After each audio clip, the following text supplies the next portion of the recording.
Rose, it's all yours. Hello, all.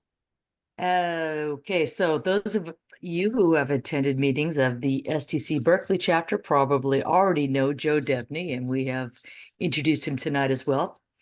The Berkeley chapter is one of the chapters that preceded the current San Francisco Bay Silicon Valley chapter. As Richard mentioned, he served as president of the Berkeley chapter for 6 years and was the VP of programs for 2 years. He's also been a guest speaker at various chapter meetings discussing aspects of technical communication and sometimes linguistics.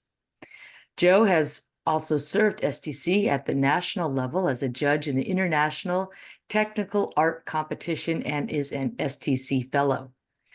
Joe's talk tonight draws on his experience as a technical writer working for many different companies over the years.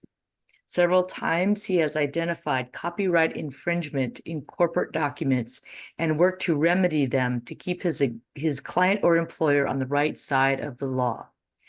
Tonight, he will share some of the things he has learned in dealing with these real-world problems in our field. And with that, please join me in welcoming Joe.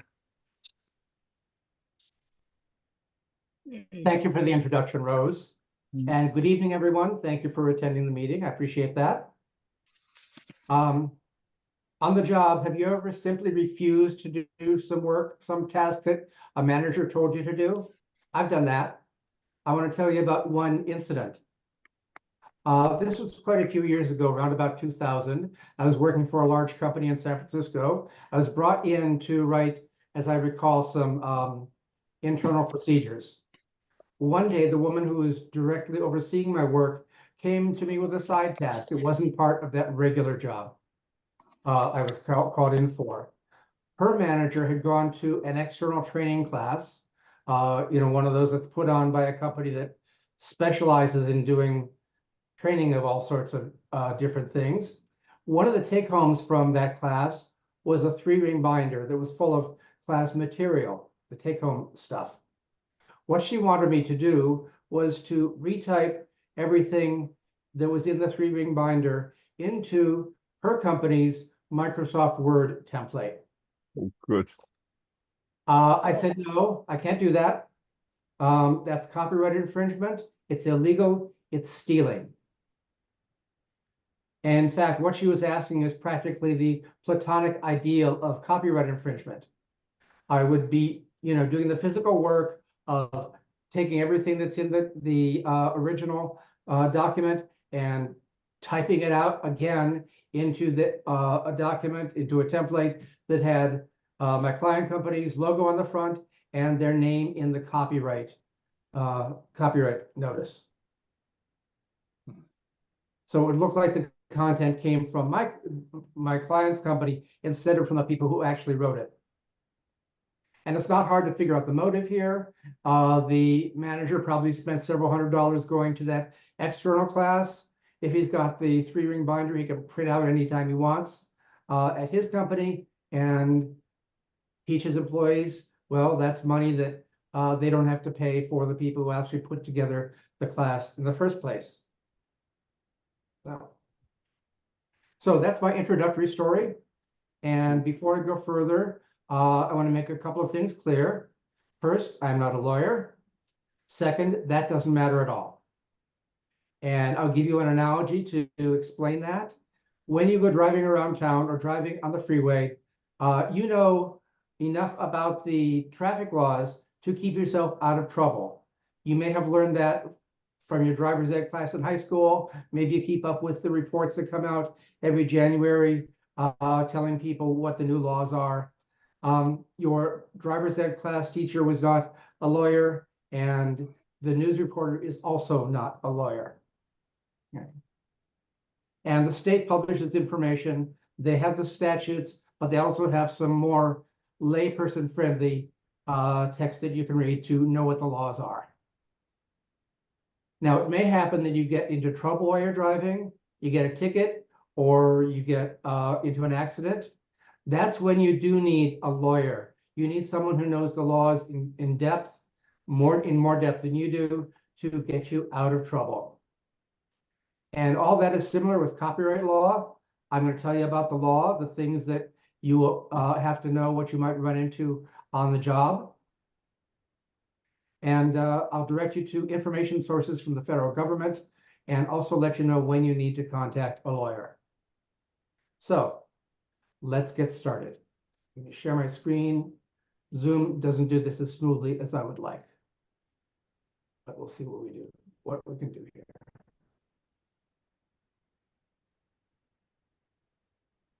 Okay, can everyone see that? My slide? Yeah, we can. Okay, want to make sure that's a little fuzzy. Okay, so first of all, what is copyright? Here's a quick definition. I hope people's pictures aren't covering up part of it. But it's protection for authors.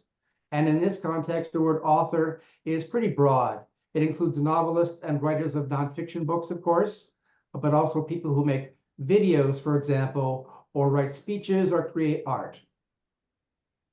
Now, you see that this definition refers to a fixed form. That's important, and I will return to it later. And here's the federal authority for copyrights and patents began when the Constitution was ratified in 1789. Before that, we had the Articles of Confederation, which did not mention copyright at all. The individual states had their own copyright laws, but the 13 of them, except the 2 of them, didn't bother. They had no copyright protection in 2 states, so that must have been a mess for writers and publishers at the time. Okay. So that's a little bit of background. I want to narrow down the scope of what I'm talking about today. For me, and probably for most of the people who are attending this presentation, what we produce on the job is called Work Made for Hire, which is abbreviated WMFH. Even though I write a software manual for a client or for an employer, I don't own the copyright. The client or employer does. It's their name in the copyright notice and on the cover.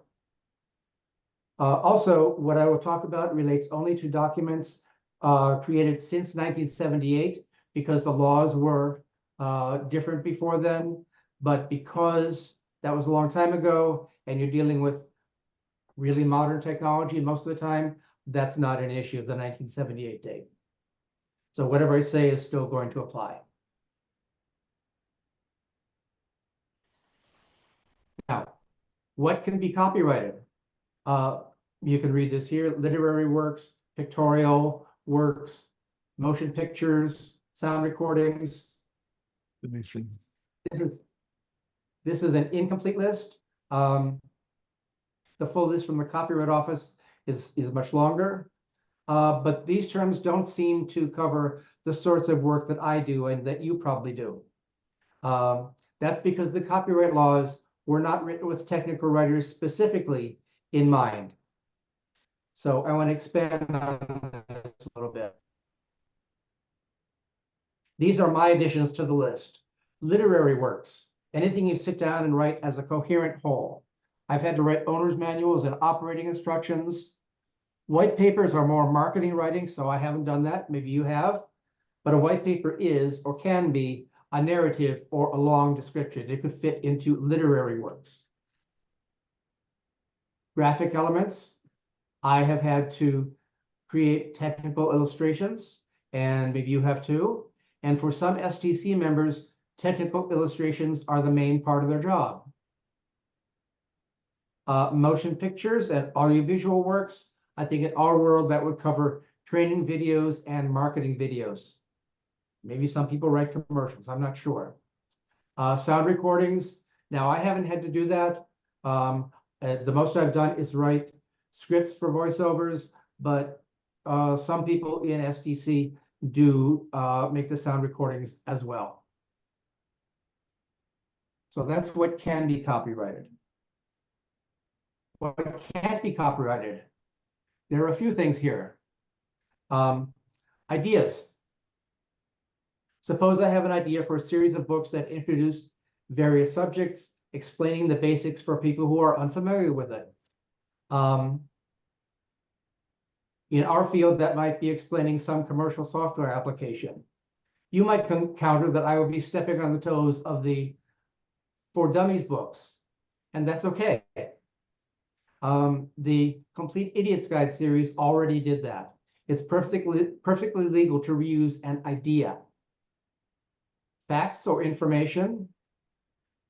Neil Armstrong stepped on the surface of the moon on July 20th, 1969. That's a fact. Anybody can say that. Anybody can reuse that particular sentence. It's okay. It's just giving a fact. Titles. If you want to use a title that someone else already has because it's appropriate for what you're writing, go ahead. There's no problem. Individual words and also short phrases cannot be copyrighted. Even if you coin the word, you can't copyright it. I want to make a side note here that I'm talking about copyright laws. Trademark laws are different, and you can trademark a single word, but we're not talking about trademarks here, so we'll skip that for now. And there's, in the next bullet, works not in a fixed form. There's the term fixed form again. Maybe your CEO gives extemporaneous speeches when he talks to trade shows or investor conferences. And he says pretty much the same thing, but because you say something different every time, it's not going to be in fixed form. So that is not copyrighted unless he's reading verbatim from a script. If he says something eloquent somebody else wants to steal, that's fine. And the bottom, it's just a pretty blanket rule. Any publication from the US government is not copyrighted. You can copy it, you can share it. Okay. There is a lot of misinformation about copyright law floating around. You may have heard some of these. I have. So let me go through these. Make sure you understand these are not the case. If you copy some limited number of words, that's fair use and it's legal. And now the number of words allowed is different every time I hear this, but in it, whatever the number is, it's not true. There is no specific number of words that you can copy and be safe. It is more complex than that, and I will get into that. Okay. Now, content on the internet is in the public domain. Fortunately, I only heard this one time because it is very wrong. Just because it's easily downloadable doesn't mean it is in the public domain. Oh, yeah. What you find on the internet is most of it is copyrightable and most of it is copyrighted, so you can't just copy it willy-nilly. You are allowed to use someone else's words if you give them credit or if you add a disclaimer. Now, this belief seems to be common, and it's not true. You don't have to give them credit. You have to get permission from them. That's different. And for that second claim, I've often seen people post images or music online with a note saying something like that. The one I came across yesterday said, the content is not owned by me and credit goes to the respective owners. No copyright infringement intended. This is for entertaining purposes only. I'm not going to believe that one. Repeat those last couple sentences. Oh, you can't read them, the last two? On the screen or on that I just said? The last couple sentences you just said. Okay, sure. I said I came across a note on a YouTube video. Somebody had copied part of a TV or a movie, TV show or a movie, and the comments below said, the content is not owned by me and credit goes to the respective owners. No copyright infringement intended. This is for entertaining purposes only. No, that is not going to keep you out of trouble. And before that, the main distinction I wanted to make is giving credit is not enough. That doesn't keep you out of trouble. You have to actually get permission from the copyright holder to use their content. It's their intellectual property. Is that clear? Yes. Okay, good. Are Um, YouTube videos, that we're recording, is that copyrighted then? Yeah, whoever made the movie or the TV show. Well, our copyright. YouTube videos that like what we record for our programs, are those copyrighted? They are copyrighted by whoever made the video in the first place. And that's another thing I haven't mentioned, but I will right now. You don't have to actually register anything to make it copyrighted. The law says as soon as it's created, as soon as it's put into a fixed form, the copyright is owned by the person who created it. Got it. So if you make your own YouTube video, it's yours. Yeah. People can't. Okay. Copyright law only applies if you are charging for copied material. No, that is not true either. Now, these claims bring up a couple of terms with specific legal meanings, and I wanted to discuss those. First, fair use. I can't see the whole of this on my screen, so I just say that this is saying explicitly, and this is from the Copyright Office, there are no legal rules permitting the use of a specific number of words, a certain number of musical notes, or a percentage of a work. And whether it's fair use or not depends on the circumstances. Yeah. Now, it's not simple, but it seems straightforward. It is not necessarily, because there is a lot of wiggle room. Right now, I'm giving this presentation to a dozen or so people who are sitting hearing in real time. Is this teaching? It probably is. In fact, it's probably covered, but if this goes on YouTube, maybe not. Here, oops, I think I didn't get to this quickly enough.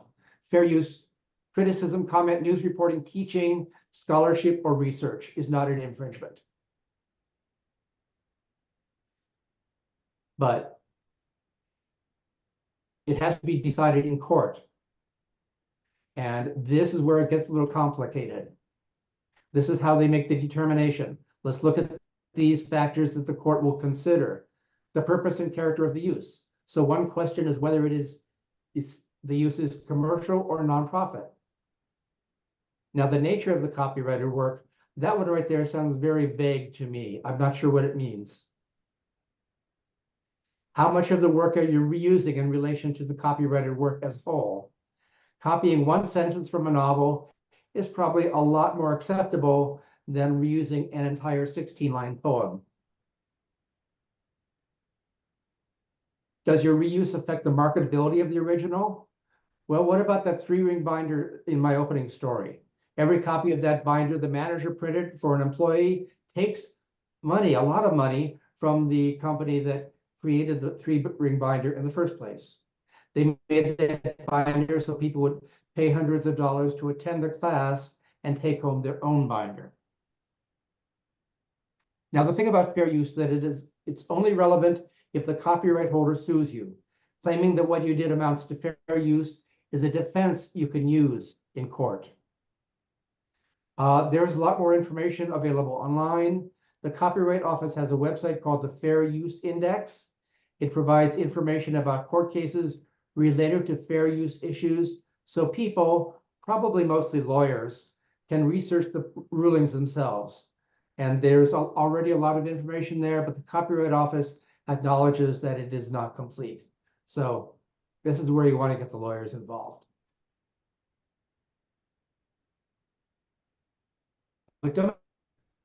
That's another term that came up in my list of things that are true. I'm sure all of you recognize this character, Mickey Mouse, or here he is playing Steamboat Willie. Mickey, specifically this version of Mickey Mouse from 1928, has been in the news in recent months, and it has to do with copyright. This version of Mickey Mouse is now in the public domain. You can use it. I can use it here. You can use it anywhere you want. So it's public domain. Something is in public domain if it is no longer under copyright protection, like Mickey Mouse, the one I just showed you.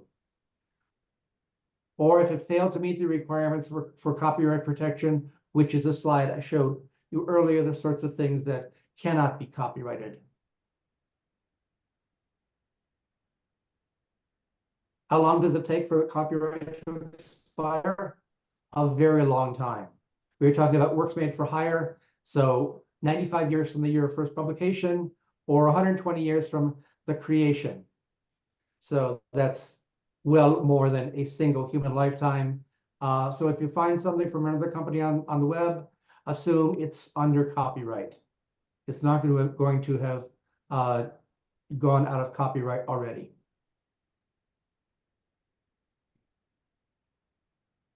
Now, these are the things I want to bring up. I have actually heard these in the workplace, and I want to tell you the stories that go along with them. So I think it's okay. This first one stems from an organizational problem. You may run into things like that yourself sometimes. Now, the setup on this project was a little bit weird. I was brought in to fix pages in a wiki, an internal wiki, that was explaining to data scientists on the staff how to use the software tools that had available to them. So the first thing I did was I went through to see everything that was on Wiki, so I would know which ones I had to work on. And one thing I found that there were several pages that were copied verbatim from external websites.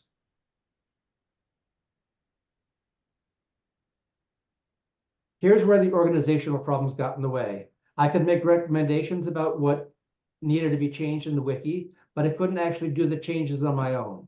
A different department actually owned the wiki, and they didn't have to upload my changes if they didn't want to, or even if my manager told them. She had no authority over those people. And a complication was that the manager from that department had delegated administration of the wiki to one of his subordinates, and I worked most closely with the subordinate. I explained to her about all the illegal copyright infringement on the wiki. I told her the pages would have to be removed or thoroughly rewritten. So she went and looked at them. And she came back to me and said, "Oh, I think it's okay." And she said she would leave the pages as is. So I contacted her manager. He didn't want to be bothered and told me that the wiki administrator, the woman I had already talked to, would make those decisions. Now, the second bullet, the second quote about the sales rep is a much simpler situation. At a different company, I was documenting a software application that had been developed in-house, but that used an external product as one of its constituents. I had started with the document that already existed, and I found a section that had been copied verbatim from that external company's website. So I talked to the man who had given me the assignment. This was his response: "It's okay. I checked with the sales rep, and he told me that we could reuse the material." But that sounded untrustworthy to me. So in both cases, I was unsatisfied with what was being told. Now, I have an aphorism I have used about technical writing for a long time. It is that technical writers end up knowing a lot, but we have no clout. So we have to rely on charm. And tonight I want to give you a new aphorism. Technical writers know a lot, but we have no clout, so we need allies. In the context of the copyright issues I've been talking about, your allies are the people in the corporate legal department. They do have clout, and they will be on your side. They have an interest in making sure the company does not violate the law. And if you remember my analogy to driving a car and getting into trouble, the corporation's own lawyers are the experts you need when a problem arises. So what happened? In both cases, I called the corporate legal department and explained the situation. In the first case, the lawyers set up a meeting via conference call with a manager of the department that owned the wiki, and they included me. Excuse me. Unlike when he talked to me, he did not dismiss the lawyer's concerns, and he did not tell them to talk to the wiki administrator. They had clearly already explained to him the seriousness of the copyright infringement.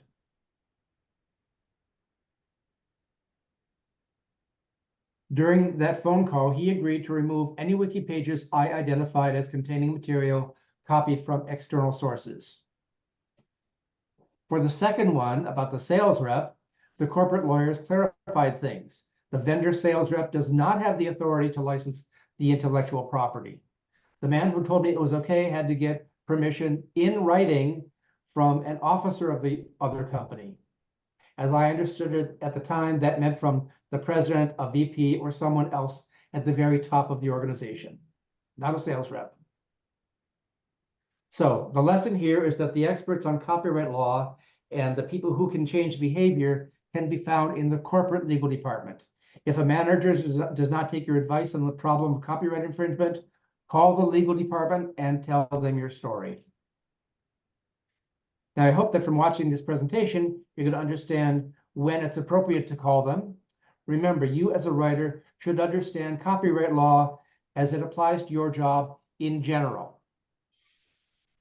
But the corporate attorneys are the experts who understand the law in much more depth than you do, and who have more power in the organization than you do.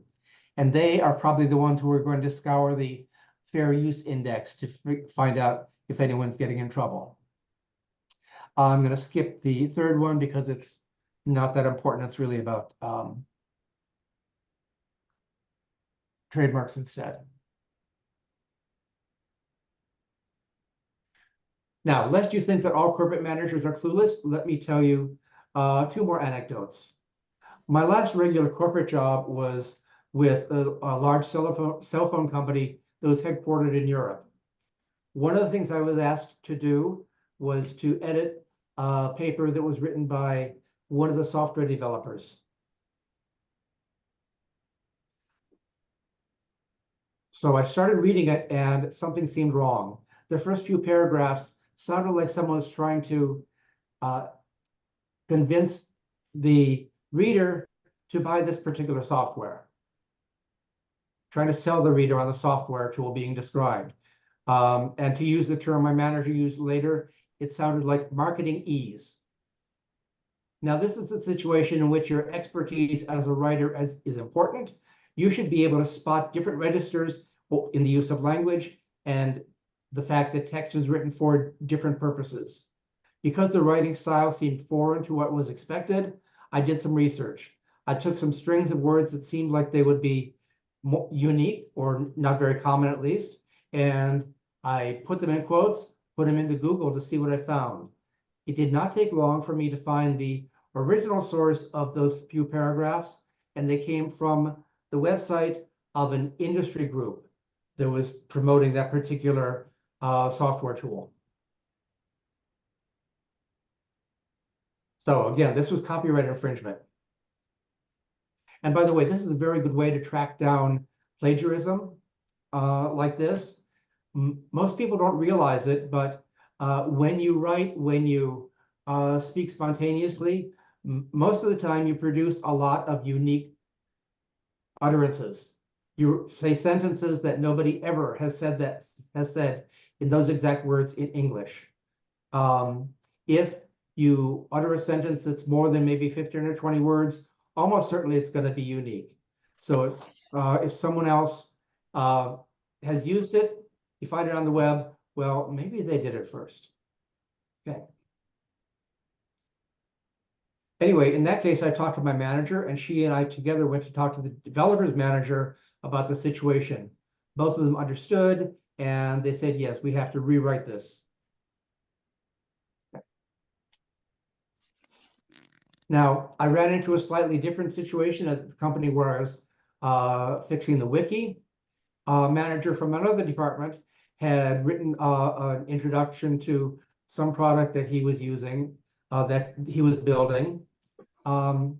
And again, I read through and it did not sound right. So I did a similar Google search, and it turned out there were multiple sources for that information. He had taken bits of people's PhD theses, different people's PhD theses, and kind of cobbled them together into one single report. When I talked to him about that, he realized the problem, and he said, yeah, we have to fix that. but he didn't want to get rid of the document entirely. So I rewrote it. What I did was I kept his headings and his subheadings, and stripped out all the body text that had been copied from elsewhere. And I just wrote new content for each one of those sections. And that worked well. He was happy with it. That's actually a good way to address a problem like this, because what you end up with is probably going to be better, because for one thing, a professional writer is creating it. Also, you can have one voice all the way through, and there will be structure, there will be transition sentences, and so forth. Okay. Now, you might be tempted to just take what, if you ran into a situation like that, paraphrase what you have until it sounds different enough. That's, I haven't been able to find out if that is technically illegal, but I would recommend it. It's ethically shady at the very least. Now, I didn't know about, whoops, someone want to talk? Maybe not. Okay. I did not know about just paraphrasing, but I found out about it when I was contacted by a company who wanted me to paraphrase some documents. So I asked them some more questions. I looked into it. And once I found out more, I did not want to touch this at all. The company was based in Turkey, and they had apparently college level essays. What they wanted me to do was paraphrase the essays, which would be putting in synonyms, moving clauses around, things like that. Change it enough so that the plagiarism detection software wouldn't catch it. So they knew they were doing something shady. They wanted me to help hide it, and no, I didn't want to do that. So the other reason not to paraphrase copied material is that you'll probably end up with bad writing. Whoever wrote the original document, if they're at least halfway decent as a writer, they picked those words, they picked those sentence structures because they thought it was the best way to get their messages across. And if you change that, well, you're probably lowering the quality of the document. So if your goal is avoiding charges of plagiarism, instead of producing effective technical writing, you will lower the quality of the document by paraphrasing someone else's content. Okay. Now we'll go back to the slides.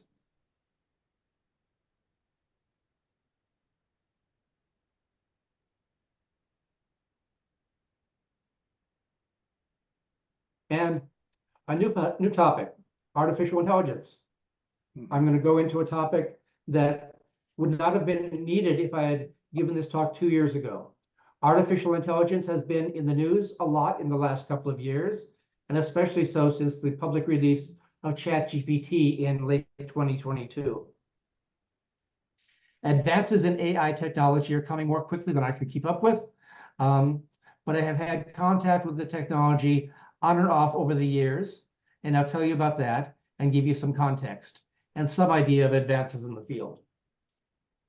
Now, I came to AI from my studies in linguistics, so my first exposure was to computational linguistics.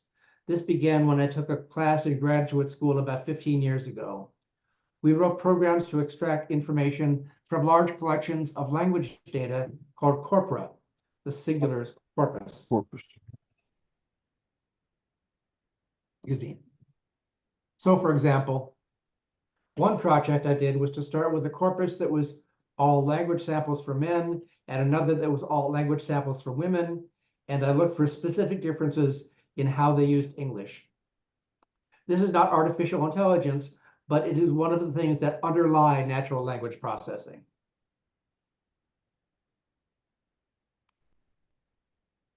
And here is a humorous look at my grad school class. We wrote our programs in Perl and Python and used what are called regular expressions to do our searches. One exercise was to go through a linguistic corpus and extract every string of characters that was formatted like an email address. Now, because people with small screens might not be able to read this comic, Let me read it for you. First, there is some narration for exposition. The author says, whenever I learn a new skill, I concoct elaborate fantasy scenarios where it lets me save the day. Then we get into the middle of the drama and the characters speak. Oh no, the killer must have followed her on vacation.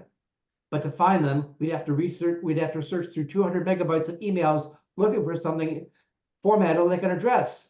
It's hopeless. Then a voice from above says, everybody stand back. I know regular expressions. The hero swoops in, types in some Perl code, and moves on. The other characters cheer. Now, one reason I showed you this comic is for the part on the left. We have been talking about reusing other people's intellectual property. If you do it without permission, it's copyright infringement. But if you do have permission, there's no problem. As it happens, I have the author's permission to use this.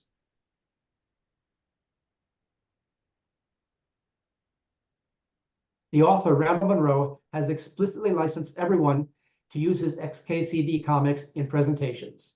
The only restrictions is that the use can only be occasional, and there has to be clear attribution.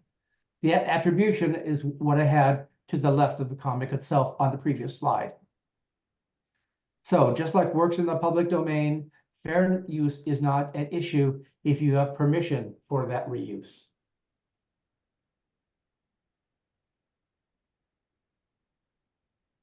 Okay, to close that and move on. Here's a quick look at my own history in the field. Since the grad school days. In 2015, I did a project for IBM creating training data for their supercomputer, Watson. I had to scour the internet for information about specific topics and write questions that would be given to Watson to see if the computer could find answers similar to the ones I found. Now, the topics were fairly broad, like crime in Oceania and science in Europe.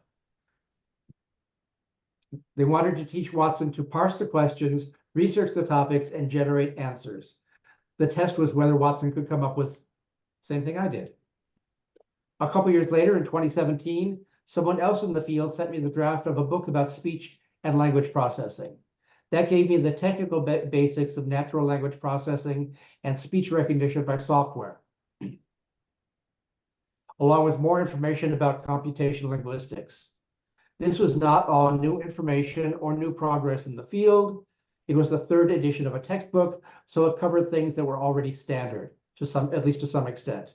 And these were technologies that may or may not have moved from the classroom to commercial products. Then later in 2018 and 2019, I spent most of a year working in artificial intelligence / machine learning department.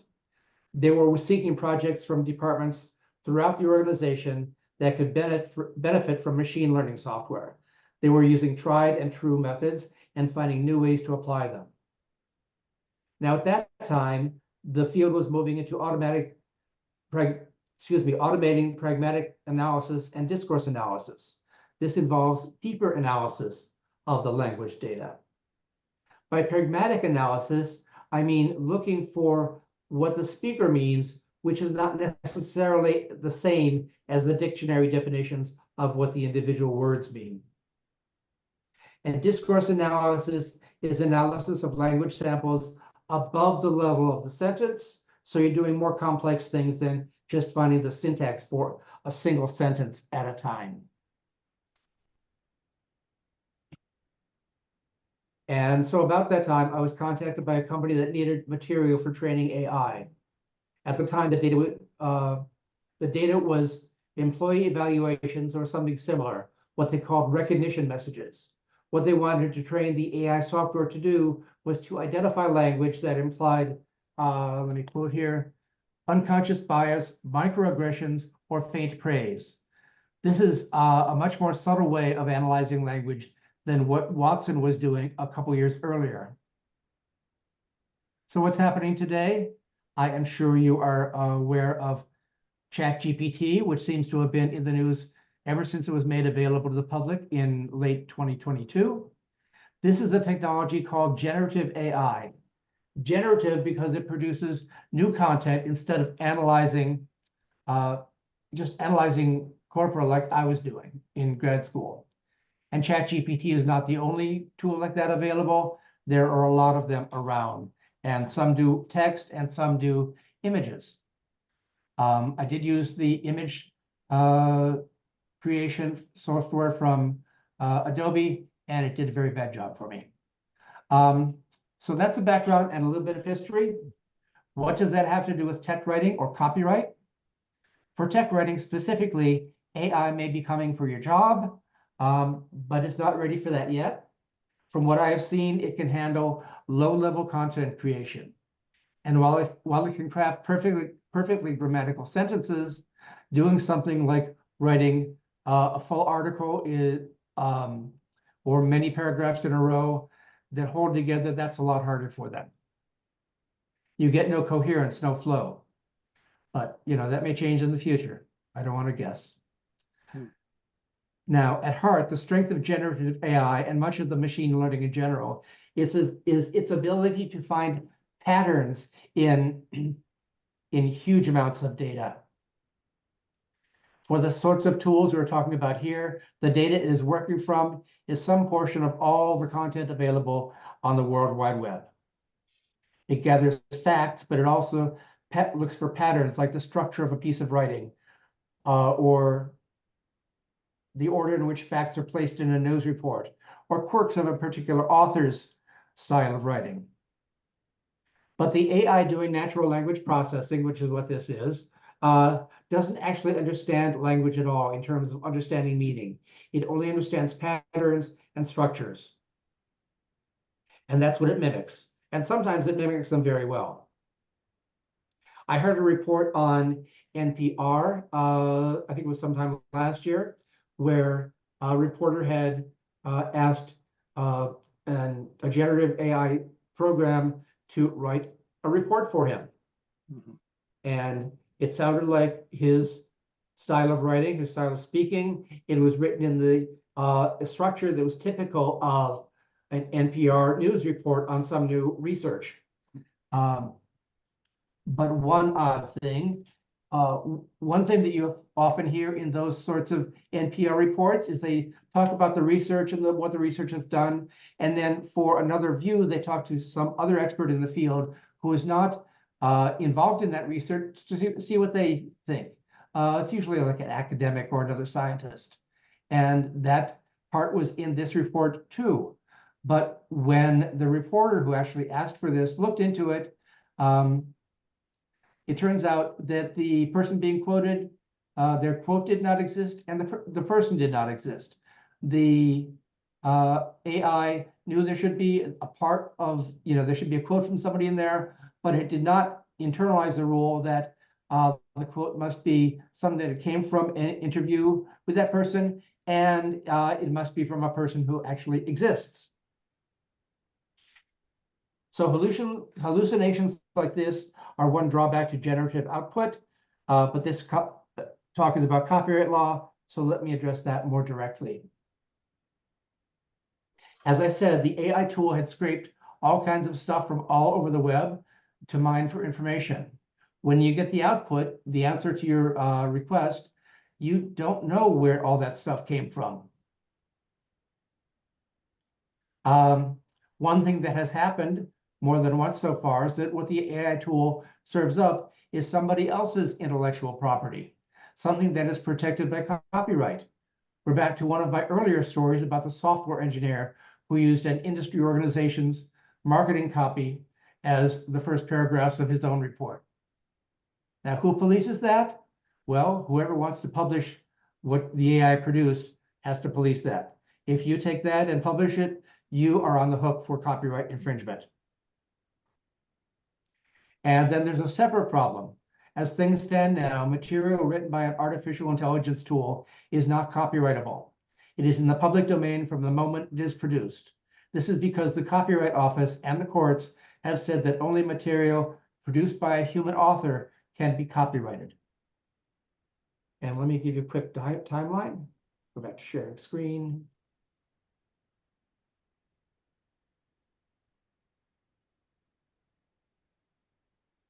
If it's more interesting, I know I heard of a time where a lawyer used ChatGPT to try and others' case, but one of the pieces of evidence that Okay, you know what? I want to stop you right there. I'm sure that we can discuss that in the question and answer after this. oh, okay, I don't want sorry. to get sidetracked. Sorry, I thought it was just adding to what you said about Chat. Okay. Okay, yeah, I know the story, and we'll leave it there for now. Okay, so ChatGPT was released to the public on November 30th, 2022. The following spring, March of last year, the Copyright Office issued what was called a registration guidance. That was their decision about AI generated material not being copyrightable. In August, they issued a request for public comments. What I left out of this particular timeline, because it was getting too long already, was that between March and August, they held a number of events with shareholders of the people who would be affected by their decisions. They had what they called public listening sessions and a couple of educational webinars. Separately, they had discussions with, quote, academics, trade groups, individual creators, technology companies, and creative industries. The information gathered from these events is what fed into the August document that they asked for public comment on. And they are continuing their research into these issues for the rest of 2024. This is a major issue in the field, and the Copyright Office is putting a lot of effort into addressing it. So what does it mean if AI-generated material is not copyrightable? Here's a simple example. You tell your favorite generative AI tool to write a white paper explaining the technical field your company works in and why their new product is the best solution for a particular problem. That white paper is in the public domain because it was produced by a machine. It would be illegal for your competitor who makes a similar product to download your white paper, do a find and replace to insert their company name and their product name and post it on their website. But there are also a lot of not simple scenarios. I've heard or read a number of reports about writers of different sorts who use generative AI to create their first draft, which they then edit and rewrite to their satisfaction. Does the final draft get copyright protection? How much human edited content does it take for a document to get copyright protection? How do you ensure that?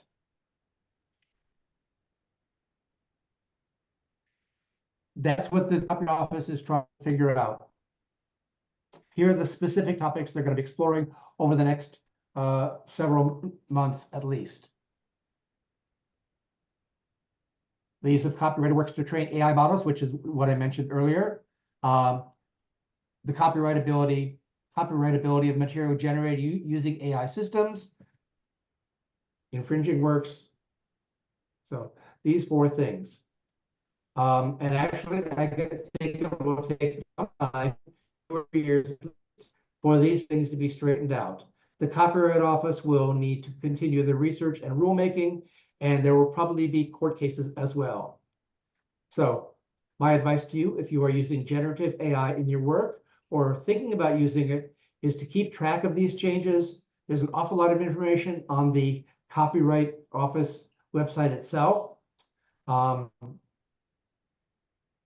And I'm sure there will be other sources of information.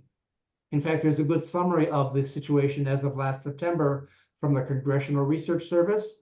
The title is Generative Artificial Intelligence and Copyright Law. And I would guess that there are specialty law firms who will post updates on their own websites. Well, that's all I had to say for today. Nikki or Richard, whoever, if you want to stop the recording here, you're welcome to do that. But I'm going to stick around for questions from the meeting attendees.